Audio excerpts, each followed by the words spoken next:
कहते हैं जो इंसान लालच में अंधा हो जाता है वो अपनों को भी पराया बना देता है, और जो धैर्य, समझ और मेहनत का रास्ता चुनता है वो बिना छीने भी सब कुछ पा लेता है। गांव धर्मपुर में एक बड़ा सा पुश्तैनी घर था। उस घर में दो भाई रहते थे, बड़ा भाई महेश, छोटा भाई रघु। पिता के गुजरने के बाद घर, जमीन और दुकान दोनों भाइयों के नाम थी। महेश घमंडी और लालची था, रघु सीधा सादा, मेहनती और ईमानदार। भैया, पिताजी की मेहनत है, सब बराबर बांट लेते हैं। बराबरी? मैं क्यों बांटूं? महेश की पत्नी सविता और भी ज्यादा चालाक थी। अगर रघु अलग हो गया तो सब कुछ हमारा होगा। पर लोग क्या कहेंगे? लोग पेट नहीं भरते। एक दिन महेश ने कागजों में हेर फेर की और रघु को झूठे बहाने से दस्तखत करवा लिए। ये बस दुकान के लिए जरूरी कागज है। ठीक है भैया। कुछ दिन में ही रघु और सविता ने अपने रंग दिखाने शुरू किए। कुछ दिनों बाद महेश ने रघु को घर से निकाल दिया। अब इस घर पर केवल मेरा हक है, तुम तुम्हारा अब खुद देख लो। भैया, मैं आपका भाई हूँ। अब ये घर और जमीन सब हमारा है, जाओ यहाँ से। अब सब कुछ चला गया, पर मेरी हिम्मत अभी बाकी है। मैं फिर से मेरी जिंदगी अपने दम पर शुरू करूंगा।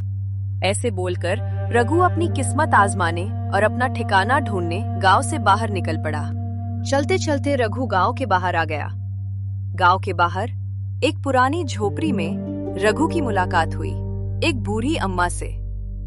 बूढ़ी अम्मा ने रघु पूछताछ की। उसकी पूरी बात सुन के अम्मा ने बोला, बेटा, चेहरे से दुख झलक रहा है। अपनों ने ही बेघर कर दिया अम्मा। ज्यादा सोच मत। आज से तू मेरे साथ जितने दिन चाहे उतने दिन रह सकता है। मेरा खुद का भी कोई नहीं है इस दुनिया में। आज से तू मेरा बेटा। रघु ने अम्मा की सेवा शुरू की। घर का थोड़ा काम करना, लकड़ी लाना, पानी भरना, खाना बनाना। रघु का काम करना, निस्वार्थ स्वभाव, सरलता, अम्मा ये सब देख रही थी। तू स्वार्थी नहीं है, यही तेरी ताकत है। एक दिन अम्मा ने रघु की समझ परखी।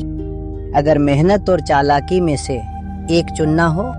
अम्मा, मेहनत के बिना चालाकी टिकती नहीं। अम्मा असल में एक बहुत अनुभवी और धनवान महिला थी जो सही इंसान की तलाश में थी। एक दिन अम्मा ने रघु को बुलाया। बेटा रघु, मैं अपनी जमीन, सारी संपत्ति और ज्ञान तुझे सौंपना चाहती हूँ। अम्मा। इसके बाद रघु के अच्छे दिन शुरू हुए।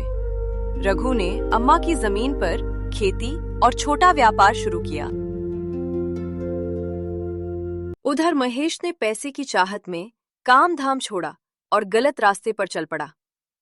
ज्यादा पैसे लालच में जुआ और गलत व्यापार शुरू किया।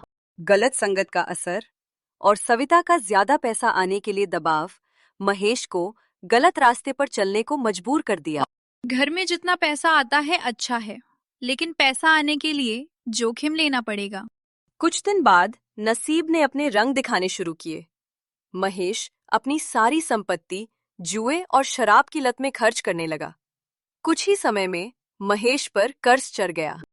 सब खत्म हो रहा है, ये सब छोड़ते हैं और काम शुरू करते हैं। लेकिन सविता ने अब उसका साथ नहीं दिया।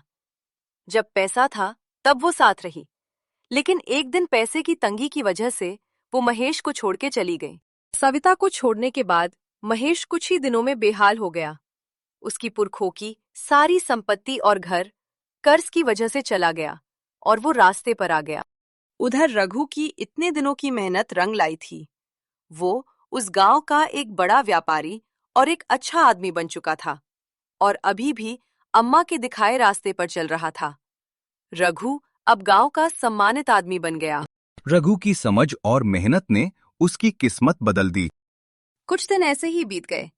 एक दिन रघु हमेशा की तरह कुछ बीज लेने बाजार गया। चौपाल पे उसने महेश को भिखारी की हालत में देखा। जब महेश ने रघु को देखा तो वो उसके पास आया और हाथ जोड़कर रोने लगा। भाई माफ कर दे। अब मैं समझ गया हूं कि मैंने तेरे साथ कितना गलत व्यवहार किया। सविता के साथ मिलकर मैंने जो किया उसका परिणाम आज मुझे देख रहा हूं। मैंने जो किया वो तो भुला नहीं जा सकता, लेकिन मुझे माफ कर दे भाई। मैंने बदला नहीं लिया, कर्म ने लिया। चलो फिर से एक साथ मिलकर नई शुरुआत करते हैं। रघु ने महेश को काम दिया, लेकिन संपत्ति नहीं। सीख, जो दूसरों को गिराने की सोचता है वह खुद सबसे नीचे गिरता है।